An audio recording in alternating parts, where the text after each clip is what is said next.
Olá, alunos, professor Roberto com vocês.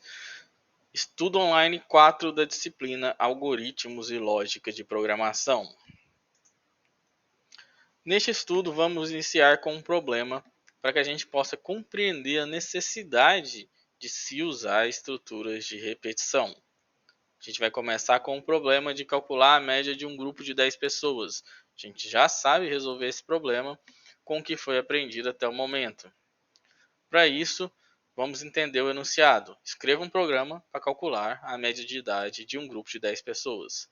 A gente sabe que a nossa saída é a média da idade dessas 10 pessoas. A nossa entrada precisam ser valores de idade de 10 pessoas, ou seja, a gente vai precisar de 10 variáveis, aqui representadas como id 1, 2, 3 até 10, certo? Que vão receber o valor de idade dessas pessoas. E o processamento nada mais é que a soma de todas essas idades e dividir pelo valor 10 é uma média aritmética simples. Aqui a gente tem, vou te mostrar um exemplo de como esse código seria escrito com o que a gente aprendeu até o momento. Então, com as estruturas que a gente conhece, a gente iria pedir 10 vezes para o usuário digitar um valor de idade das pessoas e ter 10 variáveis recebendo esses valores no nosso código, certo? Então a gente tem a parte de entrada de dados, que vão desde do pedido da idade, né, da entrada de idade da pessoa 1 à entrada de idade da pessoa 10.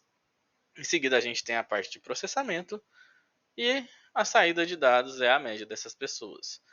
E aí a gente traz a pergunta: e se fossem 50, 100, 200 pessoas? Iríamos digitar 200, 400 linhas de código, ter, 200 variáveis para salvar esses valores? Como que a gente poderia resolver isso de uma forma mais simples? Quando a gente tem esses padrões de comportamento, o que seria isso? Tem um padrão.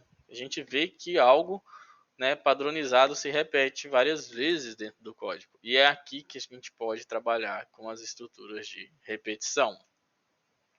Como que funciona uma estrutura de repetição? A gente tem uma condição.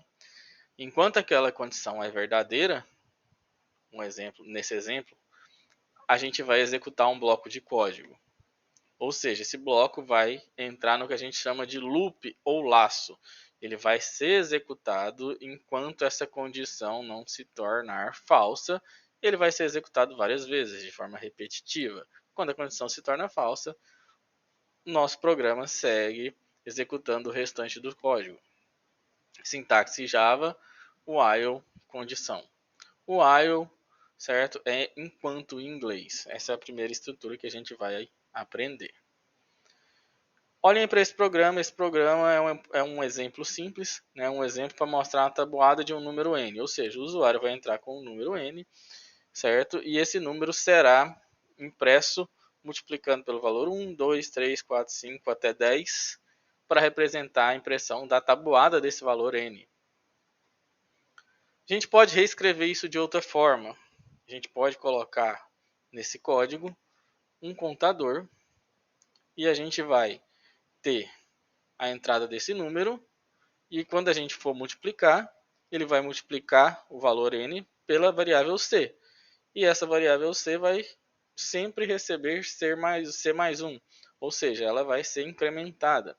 Então a gente vai multiplicar inicialmente pelo valor 1, depois pelo valor 2, pelo valor 3, e a gente pode repetir isso 10 vezes.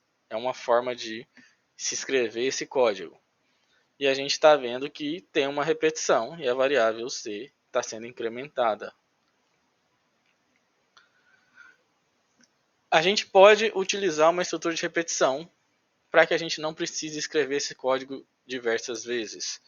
E aqui a gente tem um exemplo do uso de while. Enquanto essa nossa variável c for menor ou igual a 10, certo? Eu vou imprimir na tela o valor de n vezes o valor de c naquele momento e em seguida incrementar esse valor c.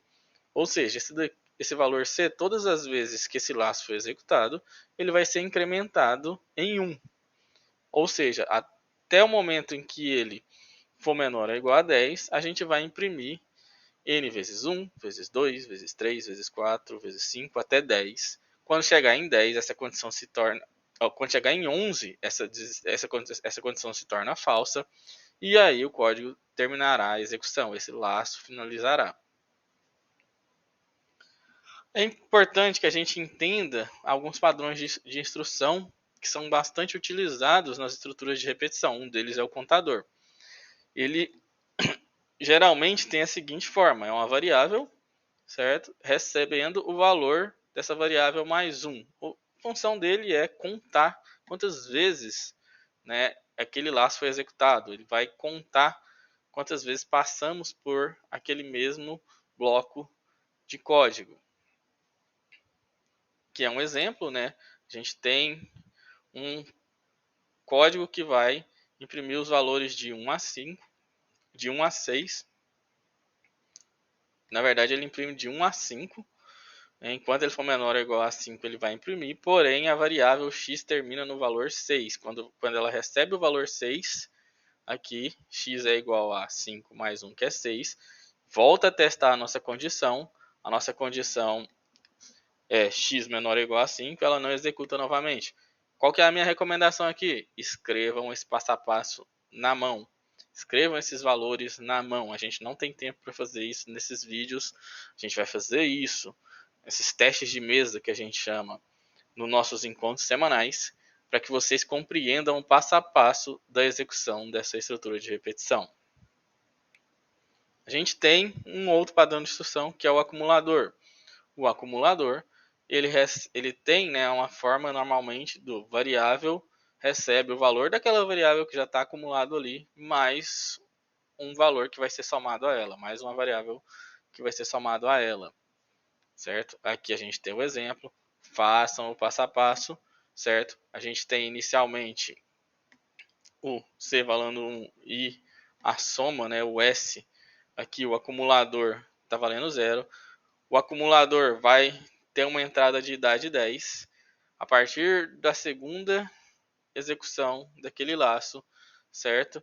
Ele vai somar o valor de entrada com o valor que já está lá. Então, o acumulador ele vai ter 10 mais 18. Façam esse passo a passo na mão, no lápis, certo? No caderno. Não podemos abandonar nessa disciplina o uso de caderno, de escrita, do algoritmo passo a passo, do teste de mesa. A gente vai fazer esses testes, a gente vai fazer esses exercícios passo a passo durante nossos encontros semanais. Garantam que vocês estão compreendendo como essa estrutura está se comportando durante a execução. Aqui a gente tem um código, escrevam um código, façam testes, troquem nomes, troquem variáveis, façam diversas brincadeiras para compreender como que essas estruturas funcionam. O while pode ser muito utilizado para validar a entrada. A gente vai ter alguns exercícios que fazem esse pedido para vocês. A gente mostrou algumas coisas, né, de validação com as estruturas de decisão, mas as estruturas, o while ele funciona melhor. Então, até que uma entrada seja correta, certo? Continue informando o usuário que a entrada está inválida e peça a entrada correta. Ele é muito utilizado nesse tipo de problema. A gente tem também o for, que é o para. Ele é uma estrutura de repetição que é utilizada quando a gente tem um valor determinado de... A gente sabe quantas vezes a gente precisa executar esse laço de repetição. Ou seja, quando ele é indeterminado, a gente usa o while. Enquanto alguma coisa não acontecer, e o for é de... A gente precisa que o laço rode de 0 a 10. A gente precisa que o laço de repetição rode de 1 a 1 milhão. A gente tem um valor determinado de repetições. A gente tem aqui a sintaxe do for, ele funciona de uma forma diferente que o while. Em termos de sintaxe, a gente precisa fornecer quantas vezes, né, esse laço irá acontecer antes de finalizar esse bloco de código. Então, um while versus for, né? O while a gente usa quando não se sabe a quantidade de repetições, ou seja, repete até alguma coisa acontecer. E o for a gente usa apenas quando existe um número determinado de repetições. Aqui a gente tem um quadro em que a gente consegue visualizar a diferença de sintaxe. Então, onde a gente vê a inicialização da variável, o teste de condição e o incremento para cada uma das estruturas. E nessa atividade a gente precisa finalizá-la reconhecendo, né, a necessidade do uso de estruturas de repetição, aprender a sintaxe dessas estruturas na linguagem Java e aprender a resolver problemas que vão requerir essas estruturas a partir do enunciado. E aí vocês vão treinar novamente, né? Vocês vão precisar fazer diversos exercícios. Baixem a nossa lista de exercícios, participem do fórum, tirem as dúvidas. Esse conteúdo é o conteúdo em que os alunos possuem mais dificuldade. É aqui que o pessoal começa a sentir a dificuldade na programação. Eu peço que vocês deem uma atenção especial, pratiquem bastante exercícios, tirem as dúvidas, estamos à disposição de vocês para ajudá-los. Garantam que vocês compreendam bem as estruturas de repetições, porque esse é a etapa do nosso curso que é a mais complexa. A partir do momento que você consiga compreender com qualidade esse conteúdo, os próximos você vai conseguir trabalhar de forma tranquila. Então, não desista, faça os exercícios, treine bastante que você terá sucesso na disciplina. Por hoje é só, um abraço a todos.